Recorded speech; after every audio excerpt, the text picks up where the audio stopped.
Tout d'abord, il y a plusieurs différences entre l'économie du début des années 1900 et celle en 1980, soit la mécanisation de l'industrie, la place occupée par les francophones, les conditions de travail et les types d'emploi. Au début du siècle, les hommes effectuaient plusieurs tâches qui ont été remplacées par des machines en 1980. C'est ce que l'on appelle la mécanisation de l'industrie. De plus, les francophones occupent de plus en plus de postes importants dans les compagnies ou les entreprises. Les conditions de travail sont meilleures qu'au début du siècle car les syndicats sont de plus en plus puissants et influents. On compte environ 37% des travailleurs qui sont syndiqués, ce qui correspond à plus du double des travailleurs qui étaient syndiqués en 1921. Les syndicats ont amélioré les lois du travail, ce qui a amélioré les conditions de travail de tous les travailleurs. En ce qui a trait au type d'emploi, le travail dans les usines est de moins en moins fréquent. En effet, en 1980, le secteur tertiaire, soit le domaine des services, les employés dans les magasins, dans le domaine de la santé, de l'éducation, dans le transport ou autres, emploient une grosse partie de la population.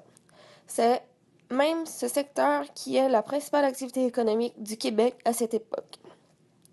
Les principales activités économiques en 1980 sont les suivantes: l'agriculture, l'élevage, les forêts, la pêche, le commerce et les mines. Lié à l'agriculture, il y a le phénomène de mécanisation qui apparaît dans ce domaine.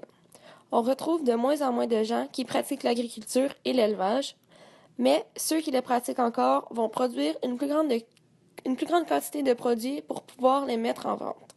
La production de lait, qui est la plus importante, la production de porc et de volaille ainsi que la production d'œufs sont les plus populaires.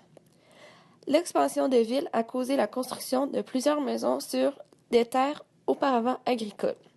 En 1978, le Québec a adopté la loi qui protège les terres agricoles.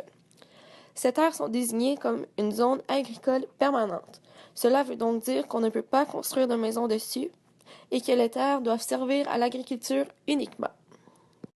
L'utilisation d'arbres comme les épinettes noires pour fabriquer du papier ou l'utilisation d'arbres de la forêt mixte pour produire des meubles ou des planches ne sont pas de nouvelles activités économiques au Québec.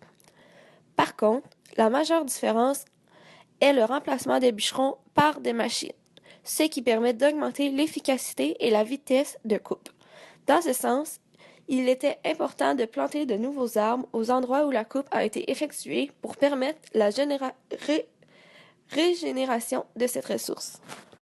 La pêche procure de nombreux emplois au Québec. Tout d'abord, il y a les pêcheurs qui ne travaillent que quelques mois par année en raison du climat. La majorité des pêcheurs se trouvent en Gaspésie, à la Côte-Nord ou aux îles de la Madeleine, car ce sont des régions à proximité de grandes étendues d'eau salée. En plus des pêcheurs, il y a des emplois pour ceux qui travaillent comme dans des compagnies de transformation de poissons et de crustacés. Ces compagnies ont comme pour but premier de permettre une plus grande conservation des poissons. Dans les années 1980, la règle du nombre maximal de poissons qu'un pêcheur peut pêcher a été votée pour éviter leur disparition. Finalement, les mines sont une autre activité économique vers 1980, mais elles perdent beaucoup d'importance. La Côte-Nord et l'Abitibi sont les principales régions où l'on retrouve les ressources minières. Les minéraux les plus extraits au Québec sont l'aluminium, le cuivre, le fer, l'or et l'amiante. En ce qui a trait de l'amiante, on a découvert que c'était dangereux pour la santé des mineurs. Ces minerais sont donc presque plus utilisés à partir de ce moment.